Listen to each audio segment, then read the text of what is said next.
Hello there and welcome to episode 8 of AK Interactive's basic weathering series. Now in this episode we're going to be focusing on dust effects. So we've been working on our Whippet in the last episode, but now we're going to be looking at our Land Rover here, which is in a Gulf War sort of theatre. So we want to do some dust effects.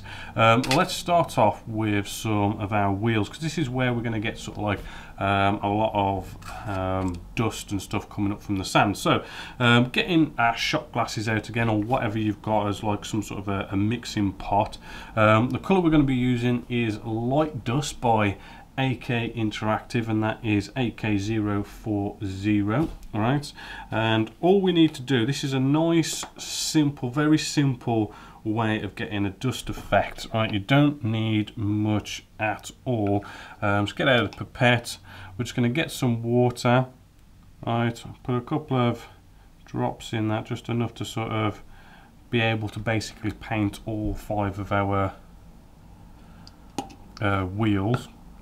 And then we're just gonna, just whack in a bit of this pigments. Right, we don't need much, we still want it to have a nice watery consistency. And then I'm just getting out a sort of a normal brush here. Right, we don't need it to be thick or anything like that. We're not making thick mud, we're just making sort of like a thin paint mixture. As you can see, not very thick. And this is such an easy technique, because all we've got to do is we get our wheel and we just paint the rubber tires. Right, don't worry if you go inside the hubcap or anything like that, it's no big deal. What you want to be doing is making sure you do get it in between all the grooves of all the treads of the tyre, right, because that's where we mainly want it to be. Right, and make sure you also get the other side as well. Now this isn't going to look good at all to start with, but there is another process to it. So as you can see, we've just covered it on. It doesn't look very nice. You might think that you're ruining your model, but what we have here is just pigments and water, just to kind of, just kind of teach you a little bit about painting. Now paint is basically pigments, water, and some sort of a medium. Right, now the medium side of things is what makes the paint stick to whatever surface.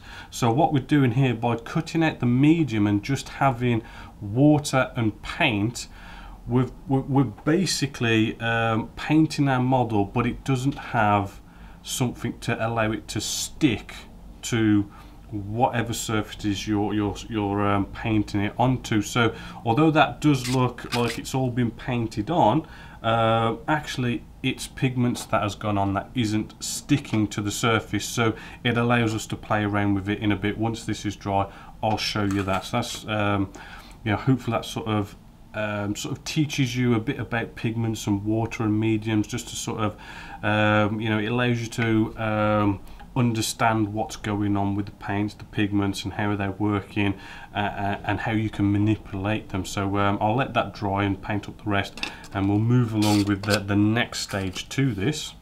So while that's just drying to one side, let's apply some of a dust effect to our model. Now there is, again, lots of ways of doing all this final weathering with pigments, or we could be using enamels and stuff. But for this case, I'm going to keep it nice and simple. We're keeping it to our light dust effects, right, to apply this to our model. Now, we could just blast it on and put it wherever we want, but let's try and sort of make it, apply it a bit more sort of in a way that looks a bit more sort of natural.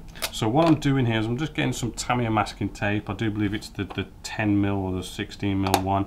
And what we're going to do, we're going to target this. So I'm just going to place this masking tape right just across the top there, and then I'm going to also apply it just down here as well.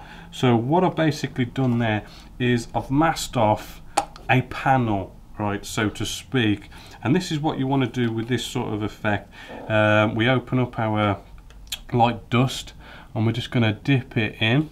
Then I'm just going to dab it on our kitchen paper towel here. Now I'm doing this is so I can have control over the pigments instead of just you know, getting our paintbrush, putting it into the pot and then just applying it straight away. We're just going to get loads of pigments going down, but if we put it on our kitchen paper towel here, we can sort of control the amount of pigments that's going to go down here.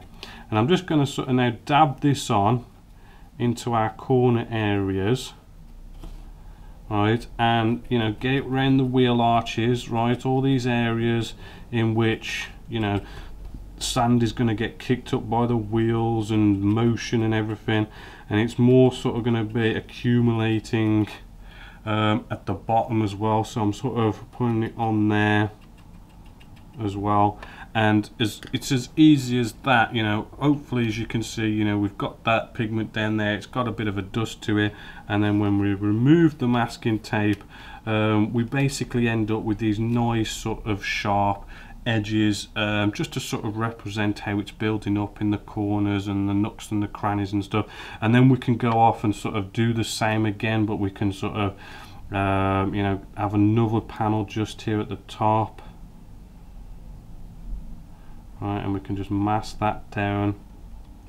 Right, now because it's pigments, you've also got to remember pigments are very messy as well, so you may want to go off, get out some matte varnish ready in your airbrush, and as you apply, come along, you know, seal it in with a matte coat, then move on to the next panel and so forth, because it will save on a lot of mess that can sort of happen with this, right?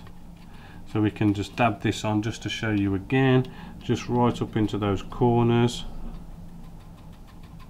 right, and then you can, if you like, sort of flick it down to sort of show a bit of gravity going on there as well, if you so wish. Maybe we've got this little sort of pocket here of some sort, we can just maybe target that area a little bit as well to show a bit of a build-up of sand and dust, right, and then we can sort of remove that, and there we go, we've got that sort of nice building up of dust, sort of having it more lower than you have at the top. Hopefully you can see when I applied that one at the top, I didn't apply it as much as I did at this bottom panel here, because it's all about gravity and you know, thinking, you know, the dirt's going to be more at the bottom where the wheels are than it is going to be up the top. Just to sort of maybe show you that again, maybe on a flat surface rather than a vertical surface. Again, we can come in with the masking tape, and you do really want to be careful where you do touch your model, because we've got these pigments on, and you know, you touch it somewhere where there's pigments and you're just going to end up applying a fingerprint. So I really do recommend that you do go off and actually seal it in with a matte coat as you go along. But just to quickly sort of show you on camera, and we've got this little flat surface here as well. This is a good one really. We can just dab this on just to sort of show that it's building up in this sort of corner area here.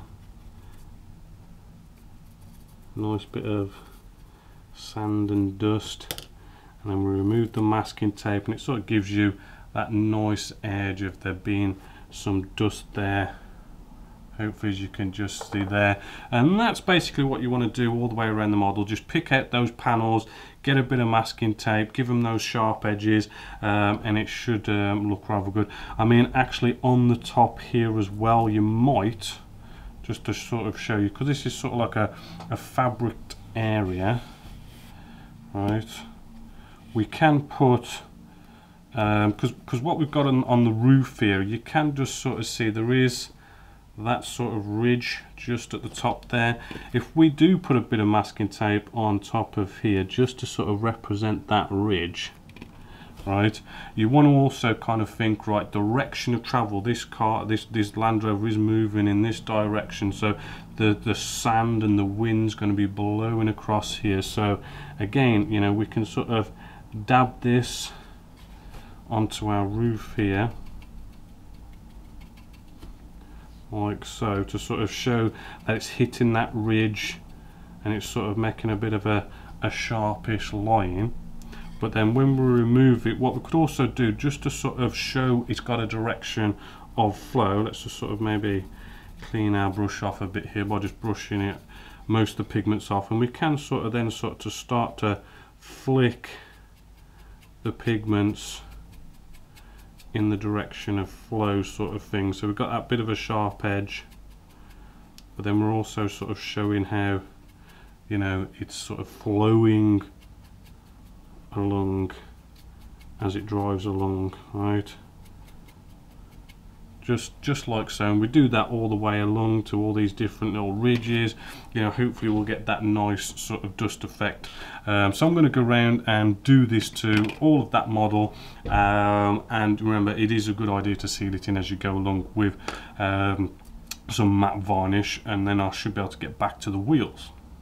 So there's a nice simple way of getting a nice bit of dust going on our Gulf War Land Rover here. As you can see, you know, it just gives it that little bit of an extra oomph to all of this work that we've already done. And with the matte coat on as well, it sort of starts to bring it alive and takes away that glossiness and sort of brings it into scale a bit.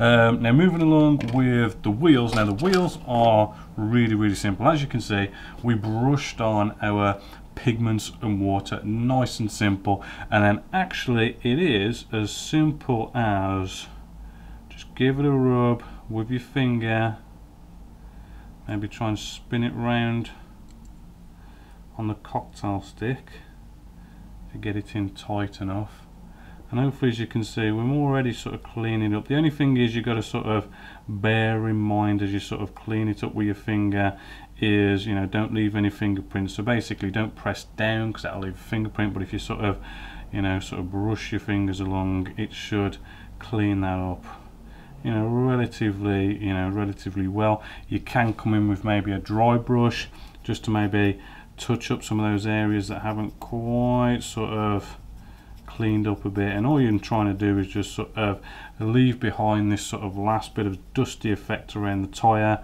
But in the treads you're going to have you know, pretty much sort of thick pigments inside the treads, which sort of shows all that build up of sand inside the treads.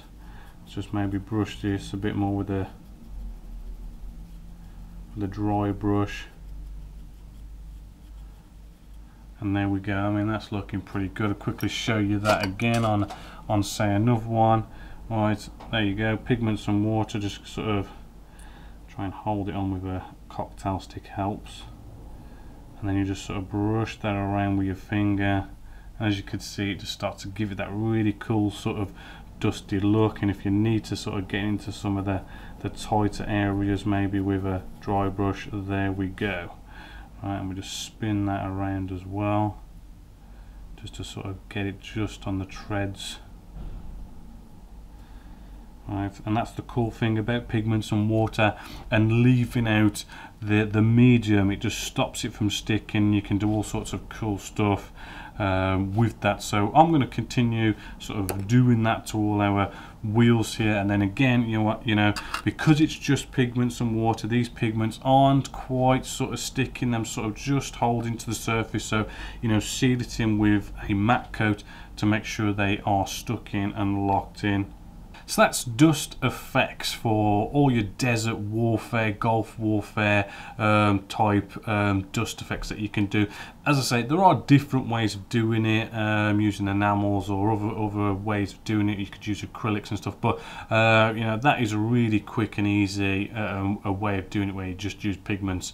But yeah, hopefully you've enjoyed that. Next episode, we're going to be going into the final effects, where we do these tiny little effects that just add little bits here and there, like oil, grease, grime, petrol, diesel, you know, whatever it is, just those tiny last little effects that sort of finish it off, and then that'll be the end of this basic weathering series. So I'll catch you next time in the next episode.